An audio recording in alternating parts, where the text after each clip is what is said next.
বড় খবর চাকরি প্রার্থীদের জন্য। সরকারি হাসপাতালে একাধিক পদে নিয়োগ শুরু।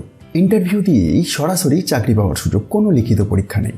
আপনি যদি এমবিবিএস বা পোস্ট গ্র্যাজুয়েট ডাক্তার হন তাহলে এই খবরটা আপনার জন্য অত্যন্ত গুরুত্বপূর্ণ, কারণ খুব অল্প সময়ের মধ্যে এই নিয়োগ প্রক্রিয়াটি শেষ হয়ে যাবে। হ্যাঁ, আজকের ভিডিওতে আমরা দুটি গুরুত্বপূর্ণ নোটিফিকেশন নিয়ে কথা বলবো। দেশের রাজধানীতে একাধিক সরকারি হাসপাতালে সিনিয়র রেসিডেন্ট ডক্টর পদে নিয়োগের বিজ্ঞপ্তি জারি হয়েছে।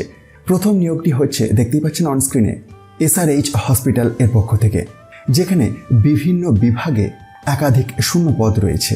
অ্যানেস্থেসিয়া, রেডিওলজি, মেডিসিন, অপথ্যালমোলজি ইত্যাদি। ইন্টারভিউ চলবে এপ্রিল মাস জুড়ে।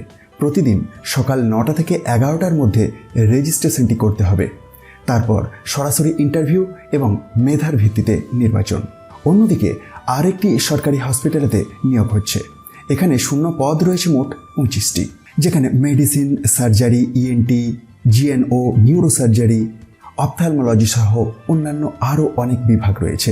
ইন্টারভিউ অনুষ্ঠিত হবে 23, 24, 25 এপ্রিল সকাল 9:30 থেকে 10:30টার মধ্যে। যোগ্যতা হিসেবে লাগবে এমবিবিএস সহ পোস্ট গ্র্যাজুয়েট ডিগ্রি বা ডিপ্লোমা। তবে কিছু ক্ষেত্রে 3 বছরের অভিজ্ঞতা থাকলেও আবেদন করা যাবে। বয়সসীমা সর্বোচ্চ 45 বছর। বেতন রয়েছে প্রতি মাসে 67,700 টাকা প্লাস এনপিএ।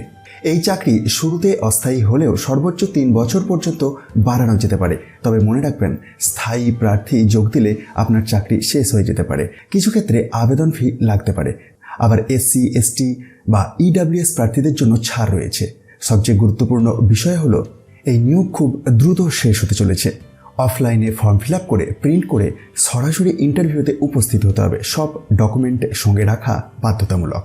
তাই দেরি না করে অফিসিয়াল বিজ্ঞপ্তিগুলি নিজে থেকে একবার ভেরিফাই করে নিন এবং প্রস্তুতি শুরু করুন।